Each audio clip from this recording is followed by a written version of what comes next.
how to use Walmart gift card.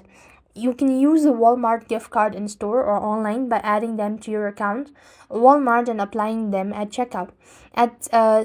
You could add self checkout. You could select the Walmart gift card option and swipe your card for online purchase. You could enter the gift card number and then the pin checkout after adding the items to your card. So basically, you want to open up your Walmart application, login. Then you want to go to the account section from the list. As you go to the account section, there comes the wallet. You could just scroll down and look for the wallet section.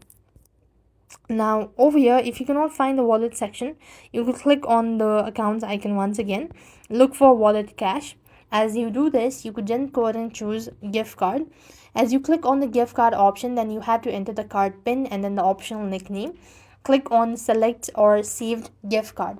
When you check out, the gift card will be available to apply to your order. You can use the remaining balance for the purchase if your order is less than the card value. And that's how you'll be able to use Walmart gift card. I hope the video was helpful. Make sure to like, share and subscribe. Thank you for watching. See you in the next video.